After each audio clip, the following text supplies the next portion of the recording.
On est de retour et on va avoir la chance de discuter avec Jacinthe Evarel de quoi croyez-vous nous allons parler si on parle vaguement du sujet économique politique? Ben, des tarifs de Donald Trump, parce que c'est la vérité, on est dedans. Jacinthe, bonjour.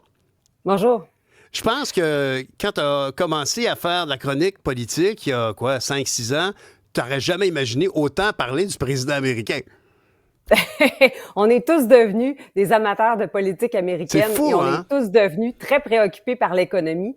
Donc, la préoccupation de l'économie, c'est au moins une très bonne chose. Je pense qu'on s'en souciait peu avant. Et là, ça nous a permis d'en discuter davantage et de démocratiser ces débats autour de l'économie.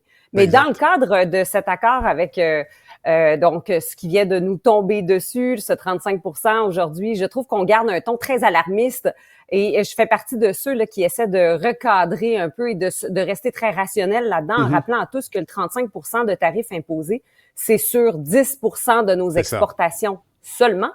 Et on entend beaucoup que l'an prochain, ce sera la renégociation de notre ASEUM, l'accord Canada-États-Unis-Mexique.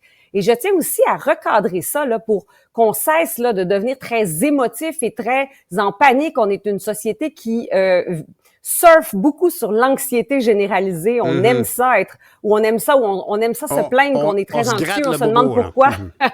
On se gratte beaucoup de bobo, on s'inquiète, on en parle, on le partage. Mais on est chanceux, on est une société où il y a une grande présence médiatique et journalistique et commentateurs, commentatrices.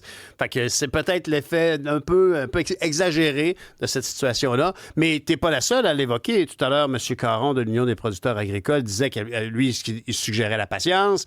On en parlait, le jeu de l'horloge qu'il faut mettre de notre côté. Effectivement, mais ce 10 % qui est touché, ça peut avoir un impact directement sur les économies locales des usines où on fabrique les métaux, parce que les produits qui ne sont pas couverts par la CEM.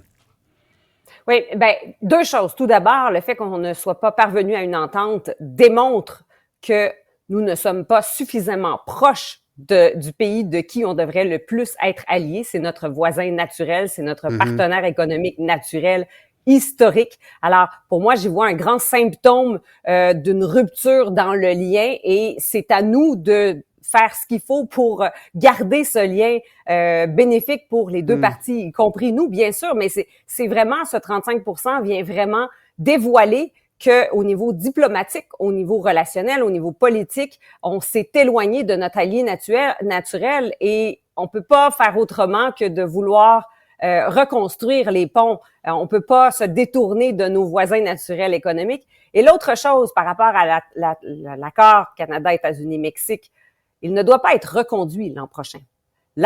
Cet accord, il est prévu de venir, on dit beaucoup là, il expire l'an prochain, notre accord, la CEUM expire l'an prochain. Pas du tout. Il expire en 2036, la CEUM. L'année prochaine, on doit s'asseoir pour décider si on reconduit pour un autre 16 ans cet accord. Et si les trois parties, donc le Canada, les États-Unis et le Mexique, ne sont pas d'accord pour reconduire l'entente pour un autre 16 ans, donc à compter de 2036, il est prévu 2052. Dans les clauses. Oui, exactement. De 36 à 2052, OK. Non, mais donc, parce que si on s'entend pas qu'on veut... Ben oui. Je m'excuse de t'interrompre, mais tu as raison quand tu évoques à quel point il faut se calmer un peu, dans le sens que ces accords-là sont sur 16 ans.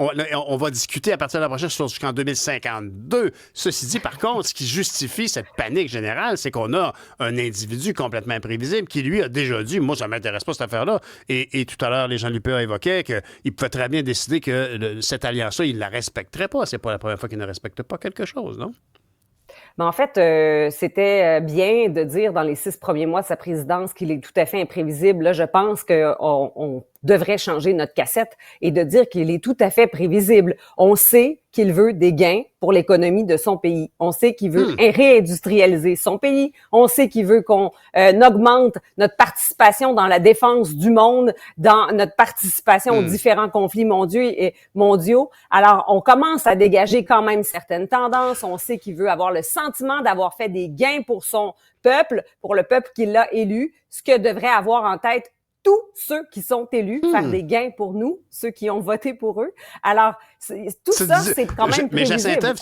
Mais c'est ça, c'est très intéressant. Tu distingues beaucoup du ton général. Parce que ce que tu évoques ici, c'est que finalement, son imprévisibilité est très prévisible.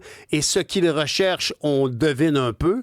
Et il faut juste pas se surprendre. Il faut aller de l'avant. Mais tu crois pas que ça revêt des risques particuliers pour le Québec? Parce que, par exemple, l'abandon de la loi C5, ben, c'est beaucoup le Québec qui espérait avoir une certaine grippe sur les GAFAM pour voir notre reflet culturel, pour voir l'emprise économique de ces entreprises-là, voir des impôts qui allaient être perçus là-dessus. Ces enjeux-là, la diversité culturelle, l'exception culturelle, la gestion de l'offre, ce sont des enjeux très québécois. Il n'y a pas de doute que pour quelqu'un qui habite en Alberta, s'ajuster au marché américain, c'est beaucoup plus simple. Donc, c'est pas mal nous qui sommes au front, non? C'est plus difficile pour Québec. Absolument, mais comme dans toute relation d'affaires, et là c'est un peu une relation d'affaires puisque les questions économiques entre nos deux pays reposent sur des interactions économiques, reposent sur les affaires, ben il faut comprendre dans quelle culture on évolue, et quand on évolue dans une culture où on est un petit joueur face à un gros joueur et que la culture entrepreneuriale américaine est constamment « what's in it for me », alors, si on comprend que les Américains regardent qu'est-ce qu'il y a pour eux dans l'assiette, qu'est-ce qu'il y a pour eux dans un deal, Donald Trump incarne parfaitement cette culture entrepreneuriale américaine. Alors, il faut s'ajuster à cette culture et comprendre que on doit lui donner l'impression qu'il a un gain à faire et on est capable de lui permettre d'avoir des gains là-dedans. Alors, cessons de paniquer, soyons rationnels et regardons ce qu'on peut faire pour justement lui permettre de faire des gains, mais nous aussi en faisant des gains, parce qu'en se collant à une économie qui va bien et qui vise à aller de mieux en mieux, c'est ce que toutes les actions de l'administration Trump visent, c'est de baisser la fiscalité notamment des entreprises, parce qu'il faut aussi se rappeler que cette imposition des tarifs, l'imposition de taxes, finalement, c'est de l'ajout de taxes que Donald Trump fait aux entreprises américaines. C'est aussi associé à d'éventuelles baisses d'impôts, d'éventuels assouplissements fiscaux pour les entreprises pour permettre le réinvestissement en recherche et développement, en innovation. Comment nous, on peut se coller là-dessus pour éventuellement en profiter aussi de cette innovation, de cet investissement massif en innovation, en recherche et développement. Puis j'imagine, Jacinthe, que tu n'évoques quand même pas d'aller complètement au service américain. J'imagine que parce que M. Trump serait heureux qu'on déménage tout ce qu'on fabrique au Canada, puis qu'on aille le fabriquer aux États-Unis, qu'on ferme la shop au Canada. Il serait content de ça, parce que ça créerait plus de business. Donc, c'est pas ce que tu dis, j'imagine. Mais qu'en est-il, disons, d'enjeux comme pour le Québec? Est-ce que, ultimement, parce qu'on est vraiment différents. Peut-être qu'on ne s'est pas rendu compte. Moi, je suis allé en vacances aux États-Unis tellement de fois dans ma vie. J'ai eu un sentiment de proximité d'esprit avec mes voisins nord-américains. Et peut-être que c'est le Canada qui protégeait en volume la différence québécoise. On était perçu peut-être comme le Liechtenstein en Europe, je veux dire, par les Américains. Est-ce qu'on doit se retrouver comme à courtiser les Américains comme le service à la française et leur offrir des baguettes puis une soupe à l'oignon gratiné dans un chalet en bois rond? Et qu'est-ce qu'il faut faire pour que M. Trump dise « Ah, OK, on va les laisser leur gestion de l'offre. » C'est bien important pour eux autres parce qu'ils veulent pas que le vache aille tel ou tel médicament. Nous, on est des industriels, on s'en fout, mais eux autres, ils sont bien granoles. Qu'est-ce qu'on doit faire pour faire valoir notre différence et pas se faire écraser? Et sans l'irriter non plus. Oui, bien, c'est certainement que ce que je dis est parfois interprété comme un appel à se soumettre, et c'est pas du tout le cas. C'est de savoir faire des affaires et de comprendre sa posture. Il reste qu'on a une posture faible. On a une posture vulnérable. On a des leviers. La gestion de l'offre fait partie des leviers. Si on veut pas se servir de ces leviers-là, eh bien, on s'est servi d'autres leviers. Par exemple, le report ou la suspension de la taxe sur les GAFAM, c'était un levier puissant. Je sais pas ce qu'on a eu en contrepartie de ça, mais il me semble que c'était là un levier de négociation important. Je comprends pas qu'on en arrive au 1er août. On a encore ce tarif de 35 %.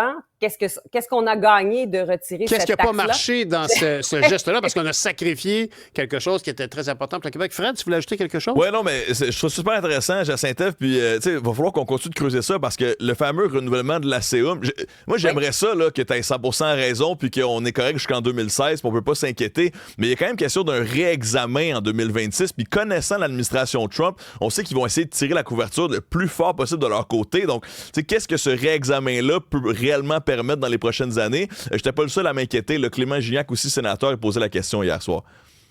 Les think tanks et les universitaires, même le Congressional Research Service, qui est un organe non partisan, l'ambassadeur des États-Unis au Canada, M. Cohen, l'année dernière disait la même chose. Ils sont plusieurs là à dire, ils sont plusieurs, les mieux placés soutiennent que l'an prochain, on doit s'asseoir pour décider si on renégocie à partir de 2036 ou si on reconduit tout simplement l'entente. L'année prochaine, ce qui arrive, c'est qu'on pourrait soumettre des amendements. Mais encore une fois, les amendements, les 3 pays devront s'entendre pour les changer. Alors, c'est pas une décision unilatérale et l'ASEAN ne tombe pas l'année prochaine.